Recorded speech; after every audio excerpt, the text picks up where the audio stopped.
Hey everybody, it's Christine. I am up today with a Bella Boulevard layout showcasing the Splash Zone collection as well as the cut files for the Splash Zone. I am starting things off with this pineapple cut file.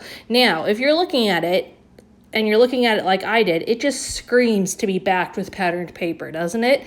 Not all cut files are that way, but this is one of those that it's like, oh yeah, that one definitely needs to be backed with patterned paper.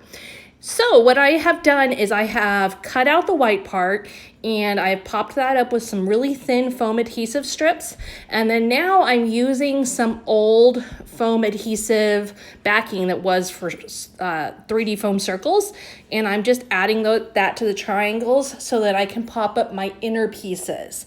I've seen several approaches to this. Some people will put the patterned paper down flat and just pop up the white part. Some people will do both. I was inclined to do both up. It does create some interesting shadows and stuff, so definitely keep that in mind.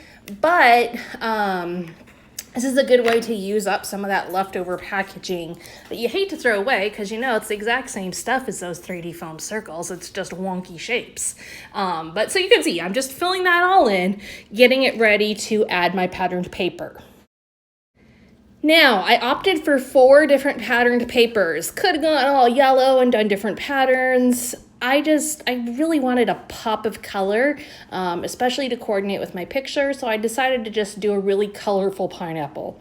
So I've got that orangish yellow in there, I've got the green, I've got blues, I've got pinks, all different colors. And right now what I'm doing is just kind of laying things out to make sure I don't have too much of one color in one area before I completely secure them on. Very simple, straightforward process. There's nothing real complicated there. I did cut these pieces out also because I wanted to have an exact match. So I cut those out on my machine as well, just did little sheets on my paper. But that was probably the trickiest part of all. The next thing I'm going to do is add in these little X's. These were part of the cut file, and so I decided, they add a nice pop of white on there, so we're going to just keep true to the actual file and add those on there. I have just used a dotted adhesive runner for this part and just run it over the back of it so that I didn't have to worry about if I was getting good coverage or not from another runner or work in some liquid adhesive or whatever. I'm just not set up at this point for that, so this dotted adhesive runner worked really great for that. And you can see I have it right there, easy to switch in and switch out. Next up, I'm going to add the stem, the leaves. I'm not exactly sure what that part of the pineapple is called. I'm sure someone knows out there, and someone will leave me a comment and let me know. That would be great. But I'm creating this part up top, okay? Now, what I did is I took my original negative space and set it on top of the pineapple and then left it there so I could line everything up perfectly equal. So I just basically used it as a stencil to put it on there. And then I did opt for that top part to be all green. I thought about white, but it wasn't getting enough pop, so I ended up going with all green. Next thing I'm gonna do is I'm just gonna tear up a few of the edges, and I'm gonna slide some of that pink patterned paper behind the torn parts, just to have a little peekaboo spot, if you will, along there. Now I am gonna put my paper onto this background paper in kind of a tilted fashion. I didn't want it straight on. When I put it straight on, it just looked weird. And so I was like, okay, well, what happens if I slant it? And I liked it better when I slanted it. So as you see it, if you're looking at it and going, well, it's slanted, that was intentional. And trust me, if I straightened it out, you would be saying the same thing. You'd be like, wait, what? That doesn't really work. And sometimes, these kinds of things happen and we just roll with it. And, there's something interesting about looking at layouts that are off kilter a little bit. It definitely catches my attention when I see them. Obviously, it's not something you want to do on every single layout, but on ones like this, particularly where I don't have anything real straight going on anyway, it can work.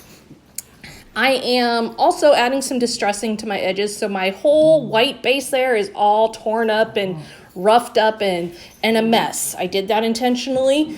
Kind of a opposite feeling to the cut file where everything's nice, straight lines, nice and tight. kind of breaks up the rigidity of the whole thing.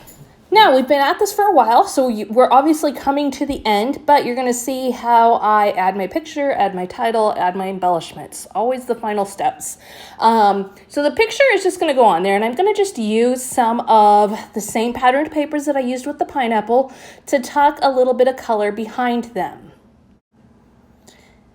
And you can see I've got 3 layers there. I'm going to tear up the pink here in a little bit and just complement the outer edges again.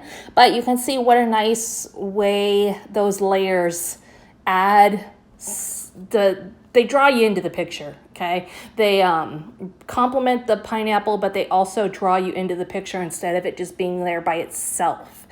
And that is just, you know, plain and simple. I didn't even pop that one up. I just kind of laid the layers out there and started adhering them as I liked it.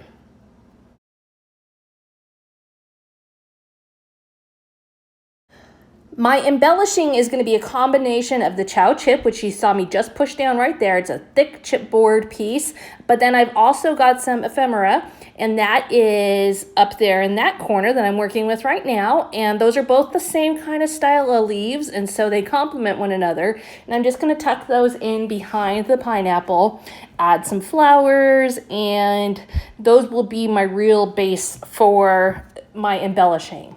I'm also going to pull in some stickers and a few other things, but these are really like where I was going next.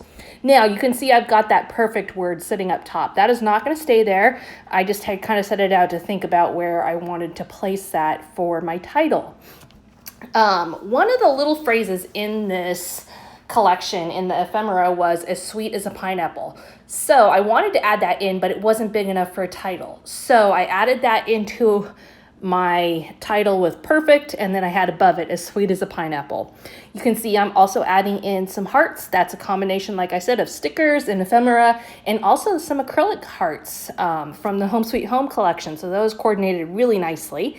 You can see I've got a very detailed, lots of layers layout going on here. I love how this turned out. So much fun to back that cut file and be creative with it. I'm going to add a little bit of mist and we're going to call it done. So there you have it, a detailed, fun cut file layout using the Splash Zone collection from Bella Boulevard. Thank you so much for stopping by today, and we will see you next time.